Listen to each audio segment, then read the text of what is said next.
Ich habe manchmal das Gefühl, wenn wir proben, zum Beispiel sagen wir mal, wir gehen in ganz leise Farben, gehen zum Teil wirklich ins Extreme und dann denke ich mir manchmal beim Proben, okay, das war jetzt schon sehr extrem, schauen wir mal, wie das im Konzert ist. Und teilweise wird es im Konzert dann noch viel extremer.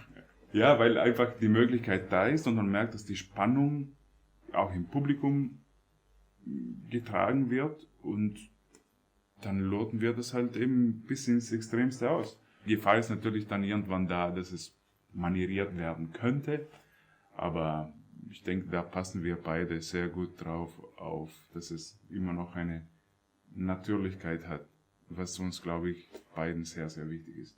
Was ein ganz besonderer Reiz ist, glaube ich, ist, dass ein Mann, ein kräftiger Mann, doch dann sehr nach intimen Farben sucht, nach zärtlichen Farben sucht, das leise Singen sucht und, sagen wir mal, Attribute bringt, die man nicht sofort jetzt mit Männlichkeit und Kraft verbinden würde oder strahlend, wie kann ich zum Sieger werden, sondern eigentlich in das Feine geht. Und ich mache die Erfahrung in den Liederabenden, dass in diesen besonderen, intimen, magischen Momenten eigentlich das Publikum so plötzlich kommen die Leute ran. Und je mehr man in diese Intimität geht, umso besser wird's. Also im Pianissimo wird der Liederabend gewonnen. Der Anfang von Lied Trockene Blumen, was mit so ganz zaghaften Akkorden beginnt, die so tastend wiederholt werden, also ganz zerbrechlich. Und da ist immer das so ein ganz risikoreicher Moment. Man will das im Konzert so intim wie möglich, so leise wie möglich. Hoffentlich bleibt die liebe Farbe. Ja, hoffentlich bleibt kein Ton weg, und da muss man dann schon riskieren, wagen, dass eine ganz magische Stimmung entsteht. Und da gibt es schon sehr extreme Momente, auch in der Neugierige.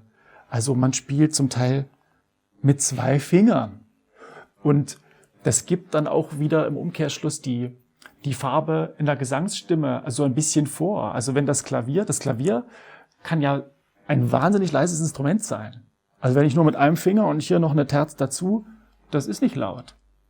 Und wenn dann jemand dazu singt und das hört, dann ergeben sich da schon ganz feine Klangbilder. Das ist vielleicht ein Reiz dieses Zyklus, der neugierige Feierabend. Am Feierabend wuchtige Akkorde und da wird auch in der Gesangsstimme so richtig geberserkt, reingegriffen und dann ein Lied später ist schon wieder große Distanz. Aber das ist auch die Zerrissenheit dieses jungen, liebenden Müller-Burschen, der zwischen großer Euphorie und zaghafter Intimität ständig hin und her geht. Also das sind diese extremen Kontraste, speziell in diesem Zyklus.